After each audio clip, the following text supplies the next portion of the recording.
C'est pour cela ce matin, nous allons partager ces paroles d'Élie ce matin. Laisse-moi vous dire, mes bien-aimés, où est ton soleil? Est-ce que tu vois le soleil?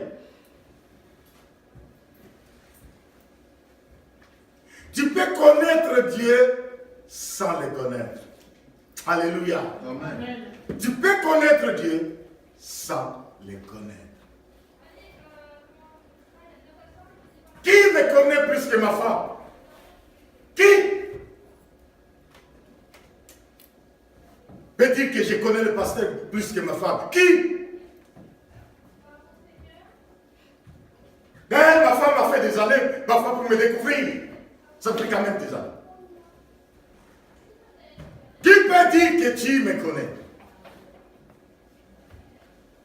Celui qui me connaît, c'est qu'il n'y a que celui-là qui passe du temps, du temps, du temps, du temps, du temps, du temps, du temps. Là, tu me connais. Et celui qui passe du temps comme ma femme n'est pas là. Il n'y a qu'elle qui passe du temps. Elle me connaît. Tu peux connaître Dieu sans le connaître. Et c'est là où il y a le piège de l'ennemi.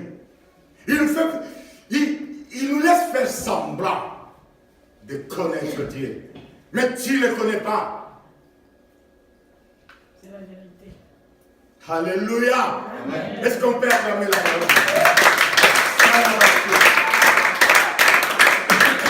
Oui. Oui.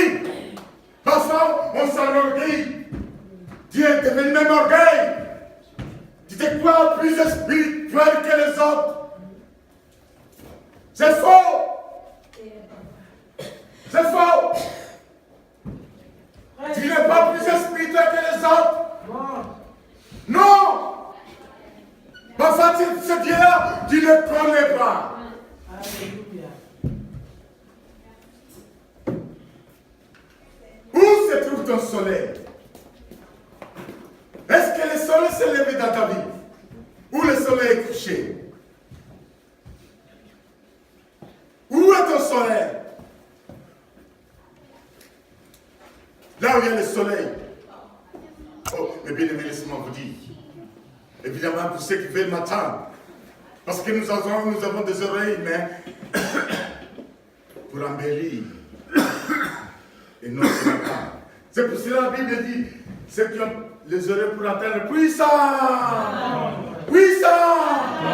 Est-ce que nous avons ces oreilles-là? Parce qu'il y a des oreilles qui n'entendent pas.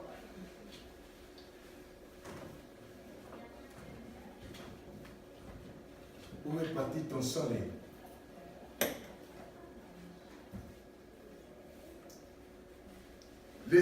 La partie que nous avons lue, c'est dans le livre de 1 Roi chapitre 19. Il faut bien sûr que sinon, tu risques de ne pas bien comprendre par rapport à cette lecture. 1 Roi chapitre 19, versets 1 à 10.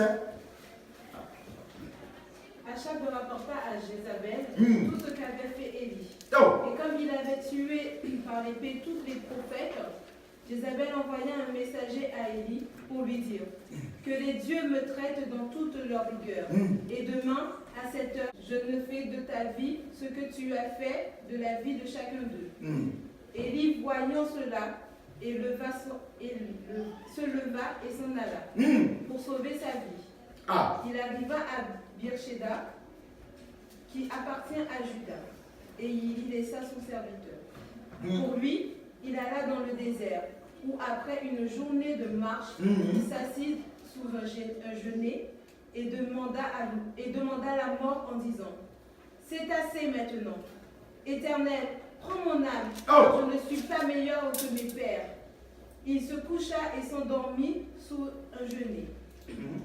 Et voici un ange le toucha et lui dit: lève-toi, mange. Il regarda et il y avait à son chevet un gâteau cuit sur des pierres chauffées et une cruche d'eau. Il mangea et but, puis se recoucha. L'ange de l'Éternel l'Éternel vint une seconde fois, le toucha et dit, lève-toi, mange, car le chemin est trop long pour toi. Il se leva, mangea et but. Et avec la force que lui donna cette nourriture, il marcha 40 jours et 40 nuits jusqu'à la montagne de Dieu et Horeb.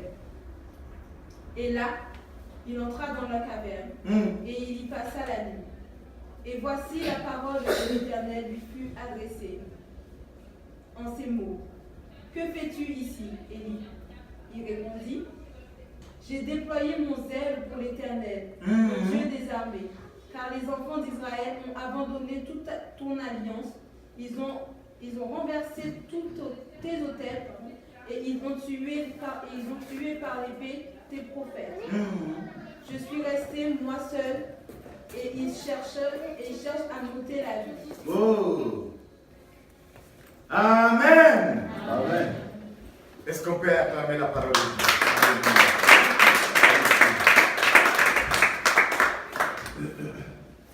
Oh Seigneur. Vous connaissez l'histoire d'Élie. Mais je vais tout simplement dire que qu'est-ce que Jacques a dit d'Élie? Dans Jacques chapitre 5, verset 17.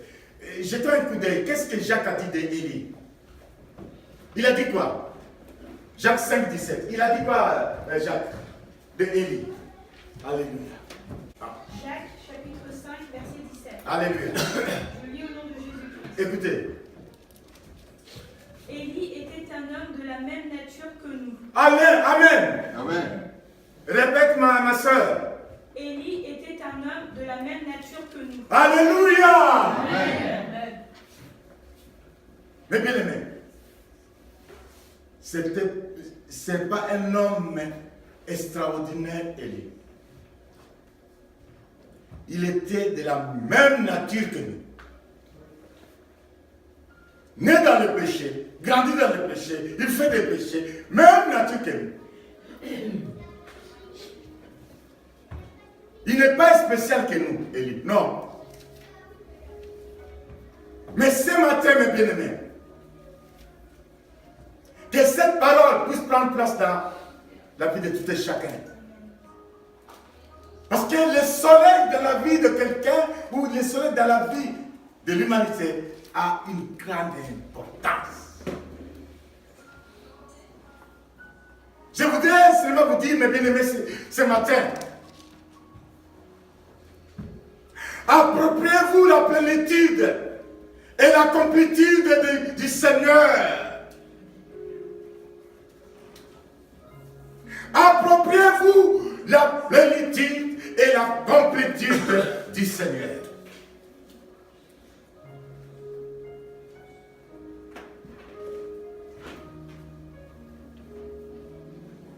Ce que nous venons de lire, quelqu'un de la même nature que nous, mais Dieu l'a utilisé. Quand vous lisez avant ce que nous venons de lire, vous allez voir que c'est l'histoire de Dieu de Baal. L'histoire que vous connaissez, où Élie a prié, le feu est tombé. Dieu de Baal. Et après cela, quand le feu est tombé, il a consommé le bœuf qui était là. Ce prophète de Baal, Élie a permis de les tuer tous. Et c'était très mal pour Élie. Jézabel que nous avons lu, il voulait maintenant tuer Élie. Et Élie est obligé de prendre fuite.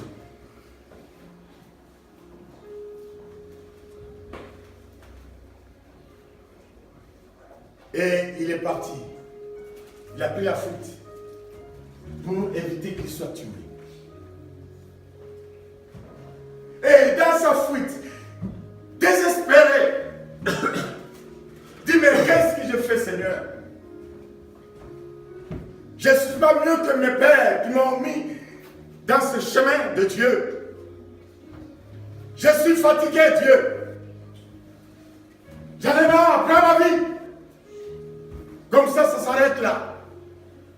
Mais bien aimé, Élie a préféré la mort de Dieu que la mort des hommes.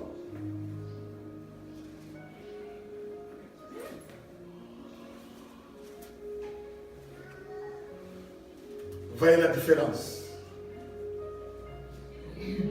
La mort de Dieu et la mort des hommes.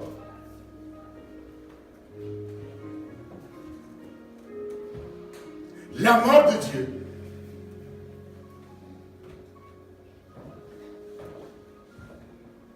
C'est autre chose que la mort des hommes. Quand les hommes donnent la mort, et quand Dieu permet la mort, c'est pas pareil.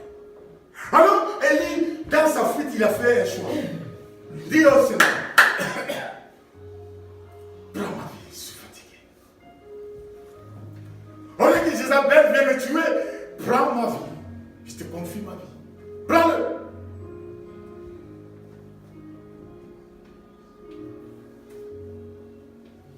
Et il s'est endormi.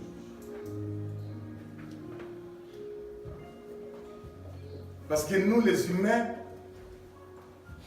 on voit la mort, quelqu'un qui dort, dont le yeux est fermé.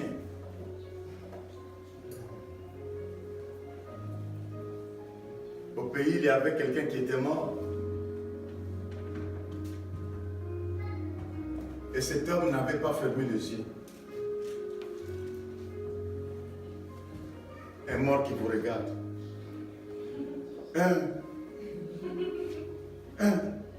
Les gens avaient peur d'approcher. Parce qu'ils voient la mort, celui qui est mort, il les regarde. J'ai ouvert. La nature humaine veut que quelqu'un qui meurt, il faut qu'il ferme les yeux.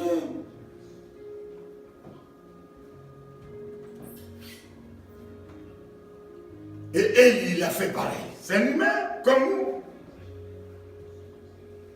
Il croyait qu'en fermant les yeux, la mort va descendre.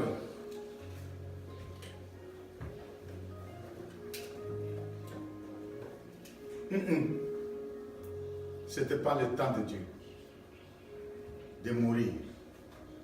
Parce que Dieu avait des projets. Amen. Jérémie 29, 11. Il avait des projets qu'il doit accomplir. La mort des hommes ne pourra pas nous frapper. Car Dieu a des projets pour ceux-là qui sont appelés. Et Dieu a intervenu. Il dit, il a fermé les yeux. Il croit qu'il est mort. Oh non. L'ange de Dieu l'a touché. Réveille-toi, Élie. Mange. Bois. Il a mangé, il a bu. Deuxième fois. Pareil. Il s'est endormi pour attendre la mort.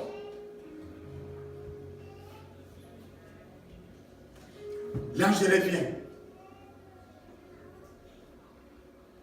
Prends, mange, bois, car le chemin est long. Je n'ai pas fini avec toi. Le chemin est long. Affaibli comme ça? Non. Mange, bois, pour que tu aies la force, car le chemin est long. En fait, de compte, ce que Élie attendait, cela n'est pas arrivé. Car ce n'était pas la volonté de Dieu. Ce qui est arrivé à Élie, qui fermait les yeux, qui voyait plus le soleil, ce qui est arrivé à Élie, l'ange l'a touché, et Élie, il a revu le soleil. Le soleil s'est élevé sur la vie d'Élie. Élie, il a retrouvé la lumière.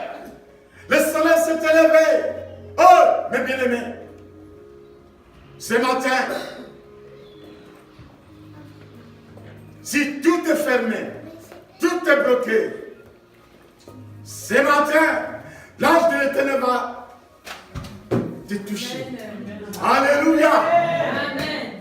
Oui, il va te toucher et tu verras le soleil apparaître devant toi. Alléluia. Thank you. Alléluia.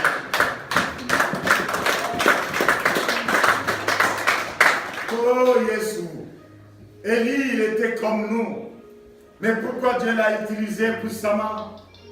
Et Élie s'est réveillé et il a vu le soleil. Mais le soleil, quand il apparaît, on sait que c'est déjà la journée. Et la Bible nous dit, Jean 3,8, que Jésus est la lumière du monde.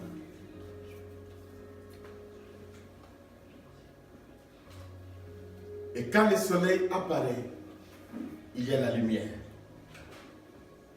Tu verras la lumière.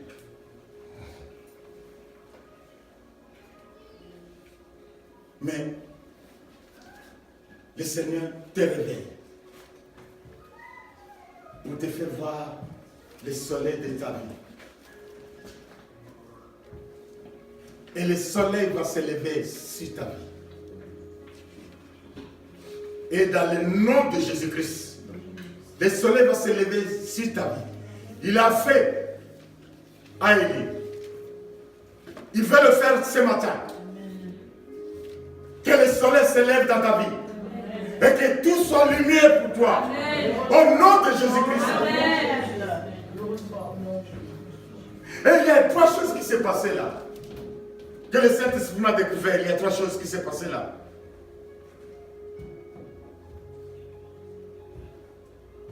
Là, il touche Élie pour le réveiller. Et il lui donne la nourriture et l'eau. Et cela veut dire que quand l'ange touche Élie, cela représente la foi. Quand il était en repos, dans ce caverne, il était en repos. Il s'est reposé.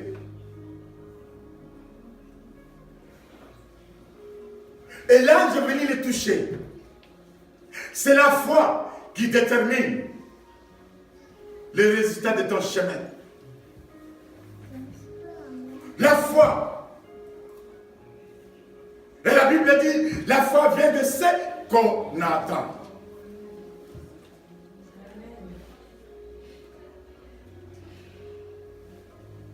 Et quand il y avait la foi, l'ange l'a touché. Il lui a dit, mange. Il a accepté cette parole. Simplement. Il ne s'est pas posé de questions. Comme nous avons l'habitude de nous poser des questions. Il n'a pas posé de questions. À l'ange. Pour dire que non, je n'ai pas envie de manger, moi, mon désir c'est de mourir. Non. L'ange il a dit, réveille-toi. Prends et mange. Cette fois, Élie, la deuxième chose, quand l'ange l'a touché, il a dit, mange la nourriture pour que tu aies des forces. Il y a des âmes qui sont déjà mortes depuis longtemps parce qu'ils ne mangent pas. Nous dépassons des sommes d'argent pour nos corps. L'argent pour nos corps. Pour donner à manger à nos corps. Et nous oublions de donner à manger à nos âmes. Amen. Alléluia. Amen. Quand le corps ne mange pas, il meurt. Quand l'âme ne mange pas, il meurt. C'est pour cela que Jésus a dit, Matthieu 4, Dieu, l'homme ne vivra pas seulement de pain. Pas seulement de pain qui compte dans la vie. Hein. Ah oui. Pas seulement les comptes bancaires qui comptent dans la vie. La crise de 2000, combien là? il y avait des gens qui se sont donné la mort à cause de cette crise-là. Parce que la bourse s'est écoulée. La Bible dit, là où se trouve ton cœur, ton cœur il est où? Et là tu mets ton cœur là. Mais cardiaque, un jour ça va s'arrêter. Un jour ça va s'arrêter. Il y a des gens qui se sont donné la mort. Ils ont beaucoup d'argent. Beaucoup. Parfois, ils ne savent pas ce qu'ils vont faire avec. Et quand la bourse a coulé, ils préfèrent mourir. Tu te rends compte, franchement. Franchement, tu te rends compte. Ils préfèrent mourir que de vivre. L'âme qui ne mange pas mourra. Il y a des gens que nous voyons sur la terre. Nous les voyons vivants.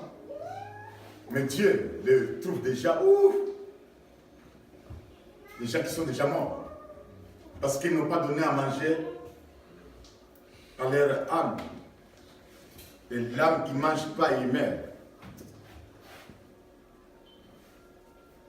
C'est pour cela qu'il a dit à Élie, prends et mange. Et prends et mange, c'est la parole de Dieu. La parole de Dieu qui nourrit nos âmes. La parole de Dieu qui nourrit nos âmes. Et laisse-moi vous dire que Jésus est venu sauver les âmes. Alléluia. Amen.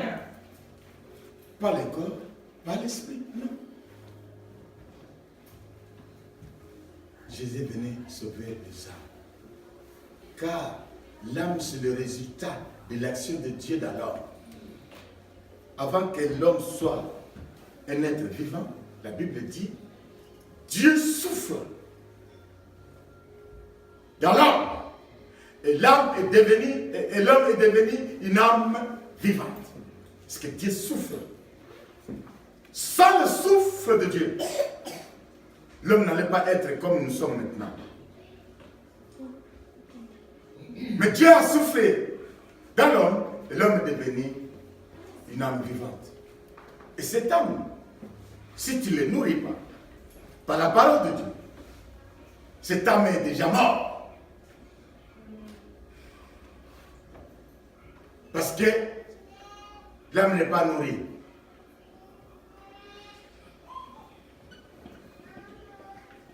Et la troisième chose que j'ai découvert, il a eu des repos pour les sépulcres qui dorment, pour qu'ils mangent. Et il y avait eu la nourriture pour fortifier le corps. Et en dernier, la Bible dit, il y avait de l'eau. Bois.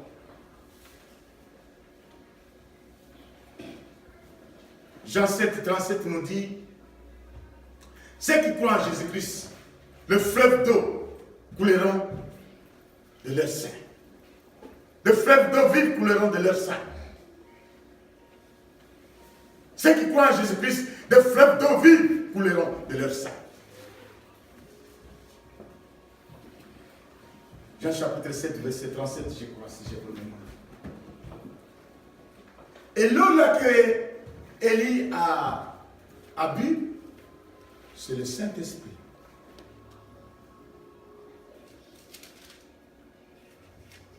C'est le Saint-Esprit.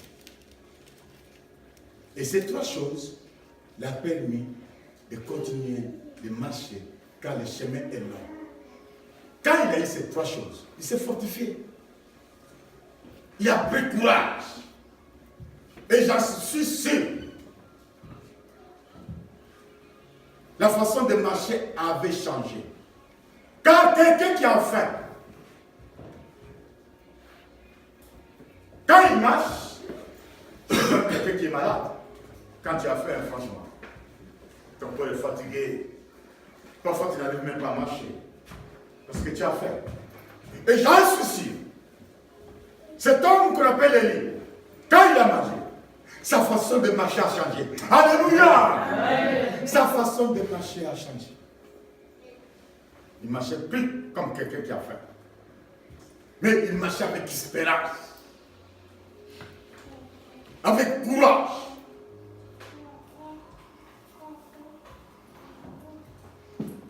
Mais bien aimé, ce matin, où est parti le soleil de ta vie? Amen.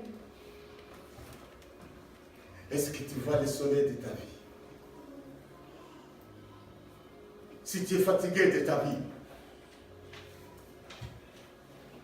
ils disent que le suicide, c'est la deuxième cause de la mort des gens. Ils se suicident. Et cela vient quand la personne ne voit plus le soleil. Il préfère mourir. Et Dieu, ce matin, il veut élever ce soleil dans ta vie, afin que ta vie soit éclairée. Mais il te donne ces trois choses que tu dois prendre en toi. La foi, la parole de Dieu et le Saint-Esprit. Prends-le. Accepte-le dans ta vie. Pour que ce chemin-là soit paisible pour chacun de nous. Et que les chemins soient illuminés par la lumière de Jésus-Christ. Car la Bible dit, il est la lumière du monde. Alléluia. Il est la lumière du monde. Jésus est la lumière du monde. Je voulais tout simplement attirer votre attention, mes bien-aimés.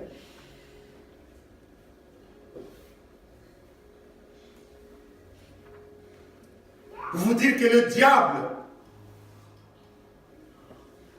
est déjà vaincu. Amen.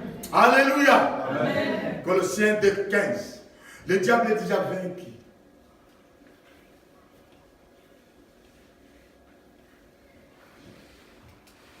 Et la puissance du diable est très, très limitée.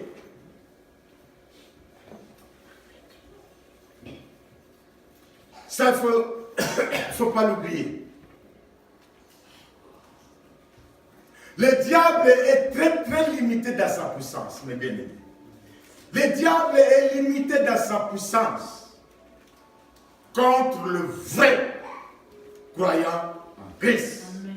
Amen. Amen. Le diable est très, très limité dans sa puissance. Amen. Contre le vrai croyant en Christ. Oh, mes bien-aimés, pourquoi nous nous laissons vraiment facilement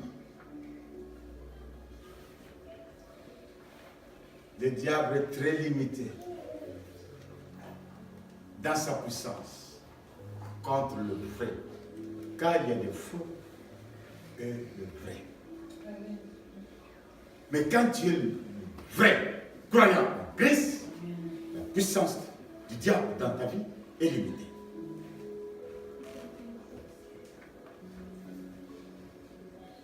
Et ça, c'est la vérité. Car la puissance du diable dans notre vie est limitée par la liberté que nous lui accordons. Si Élie ne s'est pas réveillé pour manger, ce qu'il a connu après, il n'allait pas le faire. Mais il a écouté. Il a mis en pratique. Avec l'appui du Saint-Esprit. Le chemin était facile pour lui.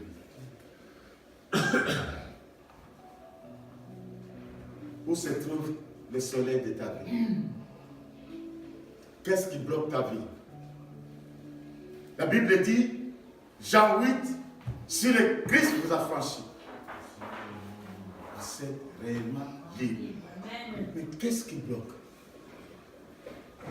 Aujourd'hui, dans la puissance du Saint-Esprit, ce qui bloque, nous allons le discipliner afin de faire passer la lumière. Et ce matin, si tu veux, la lumière va traverser dans le ténèbres et arriver sur ta vie. Éclairer tout ce qui bloque. Et c'est là dans le nom de Jésus-Christ. Tout sera débloqué maintenant. Au nom de Jésus. Nous allons nous mettre dans la prière. Est-ce que ça brille le soleil dans ta vie? Ou ça ne brille pas?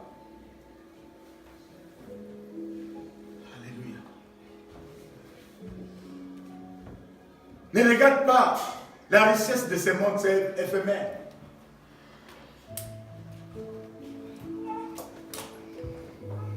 Ne regarde pas la richesse de ce monde.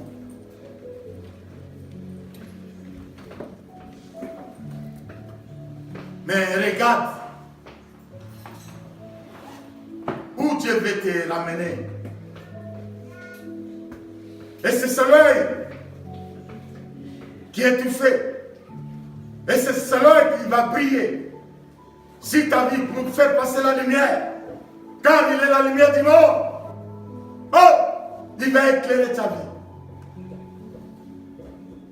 Est-ce que le soleil brille dans ta vie? Ou tu es fatigué de la vie? Tu dis, Seigneur, je ne peux plus. Seigneur, je ne peux plus. Retire cette phrase. Dis ce matin, Seigneur, je déclare, j'accepte. Oh! Et tu verras la lumière de Jésus dans ta vie. Je vais le déclarer, que l'ennemi veut ou pas. N'accepte pas cet état que l'ennemi t'a mis. Ne l'accepte pas.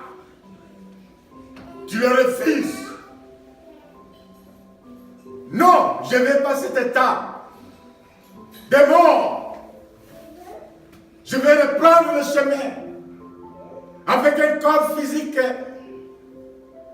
courageux, fort, car Jésus a élevé le soleil sur ma vie. Maintenant, tout ce qui bloquait, tout ce qui rendait ma vie sombre, au nom de Jésus, que ta vie soit éclairée. Car la puissance du diable est limitée. Que ta vie soit éclairée. Maintenant, comme il a éclairé la vie d'Élie, il a pris courage. Seigneur, merci pour cette parole. Nous voulons ce soleil qui brille sur chacun de nous. Afin que tout ce qui est des ténèbres, oh Jésus, soit dissipé au nom de Jésus-Christ. Et que la lumière jaillisse dans la vie de tout et chacun. Reçois la lumière de Jésus. Reçois le soleil que Jésus élève sur ta vie. Et tu verras le chemin quand tu marches avec la lumière. Et la Bible dit celui qui marche avec la lumière ne tombera pas. Tu vois le chemin avec la lumière du soleil. Quand le soleil s'est élevé ce matin sur ta vie, accepte-le maintenant. Accepte-le maintenant. Que ce soleil éclaire ta vie. Accepte-le maintenant. Dis-le. Si on peut laisser un temps dans la prière. N'hésitez pas si tu sens l'envie de prier. Déclare, déclare, déclare. Afin que l'ennemi soit écoulé. Au nom de Jésus. Merci Seigneur. Quand ta parole est une ordre à nos pieds. Oui, oui, oui. Seigneur, nous te disons merci de nous faire voir. Parce que Seigneur, tu as enlevé les choses cachées vers de toi. Seigneur, tu as fait les états ce matin, mon Dieu, mon roi. Seigneur, on n'est pas t'adorer, papa. Toi qui fais que Seigneur, nous pouvons, Seigneur, vaincre le diable de gloire. On n'est pas, Seigneur, te dire merci, mon Dieu, mon roi.